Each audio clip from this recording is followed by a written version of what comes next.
Hello again. In the previous video, we just saw how we can version a dataset so that every time we save it, we're saving it to a different directory. This is going to help us iterate on the model that we're training so that if we find a better combination of parameters, we can save it, or if we want to go back, we always have the previous models that we're saving. Now in this video, we're going to see how we can reuse our Kedro pipelines using a very powerful concept, which is called namespaces. For that, I'm going to create a DS pipeline 1. I'm going to fill this in a moment. And DS pipeline 2. And the result of my create pipeline function is going to be the addition of both. So DS pipeline 1 plus DS pipeline 2. Now, the trick here is that I can use the pipeline function again, the same one that I was using before to create the pipeline, to override some of the parameters that configure this pipeline. Let's see how that works in practice. I'm going to use the pipeline function here, and I'm going to specify that my pipe is this pipeline instance. That is the instance that came from creating this pipeline in the first place. And then I'm going to say that my inputs are my model input table. And this is important because since I'm leaving the parameters out, this is going to be parameterized. We're going to see what that means. And then finally, to be consistent with the documentation, we're going to give this namespace the name active modeling pipeline.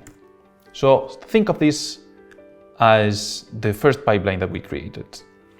Now I'm going to create a second one here, calling the pipeline function again. The pipe is going to be the same, so the pipeline instance, and the inputs are also going to be the model input table.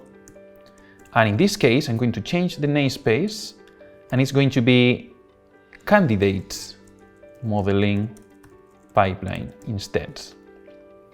So as you can see here, I have two namespaces, one for the active pipeline and another one for the candidate pipeline. So I'm going to try them both.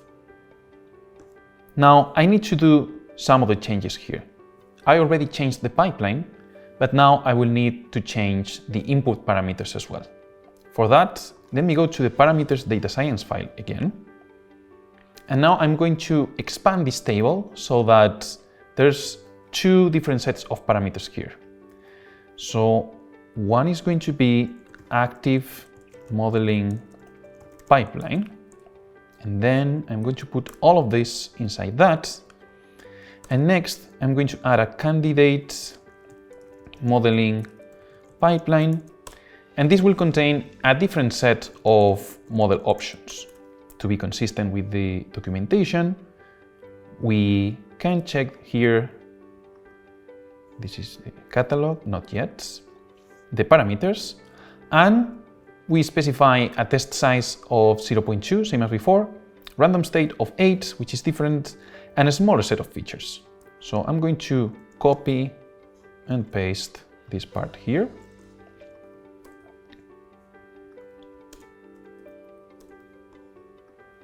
All right, so now I changed the parameters, and the last thing that I have to change is the output itself, because now I want to have one set of regressors for the active modeling pipeline and another set of regressors for the candidate modeling pipeline. So I'm going to go back to the catalog, and now here's the key part where the namespaces get to work.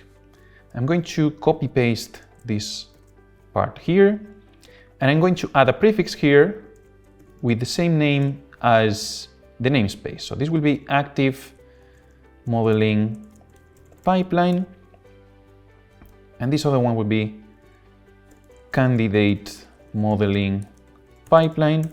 And it's very important to notice this dot here. This dot acts as a separator between the namespace that I'm using and the name of the dataset, in this case, that I'm producing. Now, to avoid saving them to the same file, I'm going to add here an underscore active in here, an underscore candidate. Now we have changed our pipeline, our parameters, and our datasets, and let's see if I can run the pipeline again and everything works.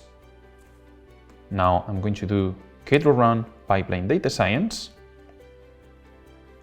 and after a few seconds, you're going to see lots of things happening here. Now, as you can see, there's much more output now than before, and there's a number of things that happened. One, you see that we have our regressor active directory and regressor candidate directory. This is good because two different models were produced. And if you see what was happening on the command line for a moment, you see that this active modeling pipeline regressor is declared as a pickle dataset, as well as the candidate modeling pipeline.regressor.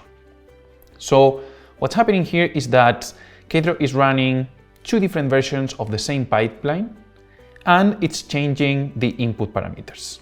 Now, this is really powerful because it means that I can try different versions of the parameters, and I can see which one works best for my use case. For example, I see that the active modeling pipeline had a score of 0.32, and the candidate modeling pipeline had a score of 0.21. So by reducing the number of features, I did not increase the R2 score, and I will have to try another strategy. But I'm already on a very good path to keep iterating on this. In the next video, we're going to see some more advanced features of Kedro that you might want to use for your project.